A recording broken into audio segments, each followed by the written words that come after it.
നമ്മുടെ school college ക്യാമ്പസുകളിൽ മയക്കുമരുന്നിൻ്റെ ലഹരിയുടെ ഒക്കെ ഉപയോഗം വളരെയധികം വർദ്ധിച്ചു വരുന്നു. പ്രത്യേകിച്ച് മയക്കുമരുന്നിൻ്റെ ഉപയോഗം.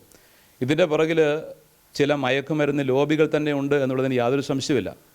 കുട്ടികളെ തന്നെ അതിനിരയാക്കുകയും അവരുടെ നിക്ഷിപ്ത ലക്ഷ്യങ്ങൾക്ക് വേണ്ടി നശിപ്പിക്കുകയും ചെയ്യുന്ന വലിയൊരു പ്രവണതയാണിത്. ഇതിനെക്കുറിച്ച് സർക്കാർ അവെയറായിട്ടുണ്ട്. തീർച്ചയായിട്ടും സഭ എപ്പോഴും ഈ കാര്യം ചൂണ്ടിക്കാണിക്കാറുണ്ട്.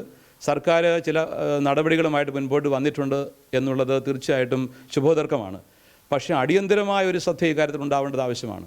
നമ്മുടെ സ്കൂൾ ക്യാമ്പസുകളിലേക്ക് ഇത്തരം ലോബികൾ കടന്നു കയറിയിരിക്കുന്നു, വ്യക്തമായ ചില അജണ്ടകളോടുകൂടി എന്ന കാര്യം മറക്കരുത്. അതുകൊണ്ട് തന്നെ വളരെ കൃത്യമായ രീതിയിൽ മുഖം നോക്കാതെ ഇങ്ങനെയുള്ള കക്ഷികളെ അറസ്റ്റ് ചെയ്ത് അത്തരത്തിൽ കൃത്യമായ നിരീക്ഷണങ്ങൾ നടത്തി ഇത്തരം പ്രതിസന്ധികളിൽ കുഞ്ഞുങ്ങൾ അകപ്പെട്ടു പോകാതിരിക്കാൻ സത്വരമായ നടപടികളിലേക്ക് സർക്കാർ സംവിധാനങ്ങൾ എത്തേണ്ടതാണ്. തീർച്ചയായിട്ടും ശരിയായൊരു ബോധവൽക്കരണം ഇതിനാവശ്യമാണ്.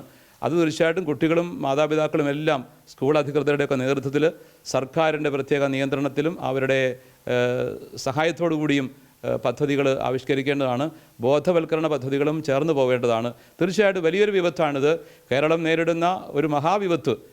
നമ്മുടെ യുവജനത മുഴുവനും നശിച്ചു പോകാനിടയുള്ളതുപോലത്തെ ഒരു യുവതയെ തകർക്കുന്ന ഒരു വിപത്തായി മാറിയിരിക്കുന്നു. സത്വരമായ ഒരു ഇടപെടൽ സർക്കാർ സംവിധാനങ്ങളും ഒപ്പം സമൂഹവും ചേർന്നുകൊണ്ട് എടുക്കേണ്ടതാണ്.